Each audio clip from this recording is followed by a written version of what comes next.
제가 보기에는 네. 이 주옥순 씨가 지금 많이 잘못했다. 굉장히 많이 네네. 전세 버스를 타고 집회. 올라왔죠. 예. 확산이 되었지 않습니까? 다만 이 신천지와 다른 점은 최근 코로나19 재확산이 전국으로 확대되면서 심각한 상황이 펼쳐지고 있습니다. 자, 이런 혼란 속에 코로나19와 관련한 고소 고발까지 난무하고 있는데요. 신유진 변호사 나와 있습니다. 안녕하십니까? 네, 안녕하세요. 네, 어서 오십시오. 네. 제가 아는 한 대한민국 변호사 중에 가장 가볍고 가장 웃긴 분인데 네. 그렇게 그 밝은 분도 코로나19에 직격탄을 맞았다고요? 네, 맞습니다. 지금 코로나 때문에 네. 전국 법원에도 이 휴정 권고가 내려져서 2주간 법원 재판 일정이 모두 연기가 되어서 지금 네. 재판 일정 때문에 매우 혼란스러운 상황이에요.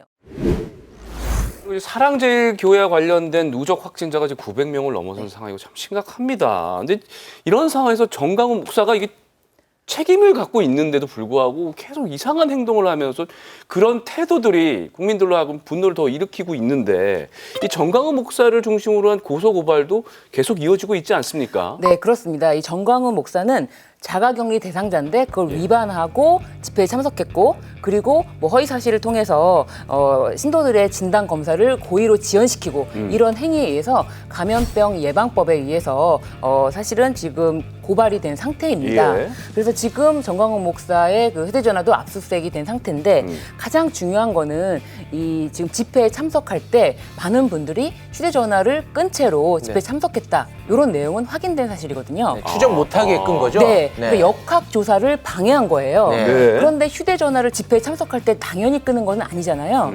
그런데 이걸 분명히 누군가 끄라는 지시를 했을 것이고, 그것 때문에 많은 분들이 일단 끄라고 해서 껐으니까. 근데 이 자체가 역학 조사에 굉장히 큰 방해가 되고 있기 때문에 이런 사실관계가 확인되면 이 부분에 대해서도 엄중하게 책임을 물을 수가 있습니다. 네, 이렇게 그 방역을 방해하는 듯한 모습을 국민들이 보다 보니까 이 비용, 그러니까 지금 이제 검사할 때나 치료받을 때나 다 지원을 해주고 있지 않습니까? 그 많은 비용들 정강훈 목사를 비롯해서 사랑제일교회한테 물어야 된다. 즉 구상권을 청구해야 된다. 구상권이라는 거는 네.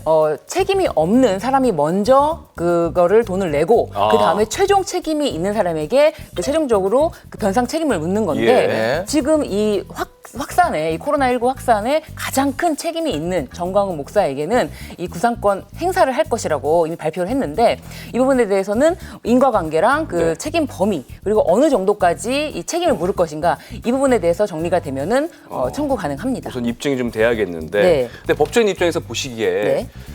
어떻게 정강훈 목사에게 실질적으로 구상권 청구해서 돈을 좀 받아낼 수 있습니까? 지금 신천지 관련해서도 신천지와 이만희 총회장에게 1,000억 원대 대구에서 대구시가. 네, 구상권 행사를 했기 때문에 지금 정광훈 목사도 자신이 자가격리 대상자임을 알면서도 집회에 나갔고, 그리고 그로 인해서 확산이 되었지 않습니까? 그렇기 때문에 이 부분에 대해서는 청구할 수가 있는데, 다만 이 신천지와 다른 점은 신천지는 그때 단일 단체였기 때문에 좀 더 그 책임 범위에 대해서 명확하게 할 수 있었는데, 이제 이 부분에 대해서는 사랑제일교회뿐만 아니라 다른 여러 단체들이 지방에서 굉장히 많이 네, 전세 버스를 타고 집회. 올라왔죠. 예. 그렇기 때문에 여러 단체가 같이 복합적으로 책임을 지게 되기 때문에 이 청구 금액 자체가 얼마인지 딱 그 부분을 정하는 게 조금 아무래도 알겠습니다. 좀 기술적으로 네. 있겠죠. 시간이 지금 걸리겠죠. 한 분이 또 기다리고 있거든요. 주옥순 엄마부대 대표인데 어떤 논란의 중심에 서 있는지 화면부터 보고 오시죠. 실명을 거론한 것은 많이 잘못됐습니다. 이 나라를 망쳐먹는 소리. 문재인에게 아부를 하려고 그따위 짓거리를 했으니 제가 이분의 이 문제는 반드시 짚고 넘어가겠다. 저는 뭐 고소를 당한 게 아니라 고소를 하겠다는 입장인데 22일 날 은평구청이 관내에서 확진자 발생에 대해서 현황을 블로그에 공개를 했는데 네. 이때 경기도 주옥순 확진자 접촉이라고 이 실명이 들어간 거예요. 네. 지금까지는 이렇게 실명이 들어가진 않았는데 네. 면대본이 이 동선 공개 지침을 냈는데 지자체는 확진자의 성별이나 뭐 직장명, 주소, 뭐 개인을 특정하는 정보를 공개하면 안 된다라고 했는데 뭐 이래서 뭐 정의당 쪽에서도 왜 이제 인권 침해가 있다라는 비판의 목소리를 내기도 했어요.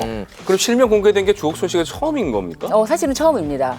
그럼 좀 문제가 있긴 하겠네요. 예. 그런데 이제 네. 이 부분에 대해서 이제 은평구청에서는 바로 삭제를 했고요. 예.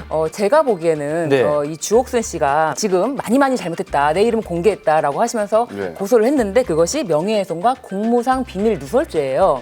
근데 공무상 비밀이 되려면은 자신의 이름으로 자신이 확진된 거를 밝히면 안 되는데 네. 병상 방송까지 하시면서 자신이 확진되었는데 공무상 비밀 누설을 했다.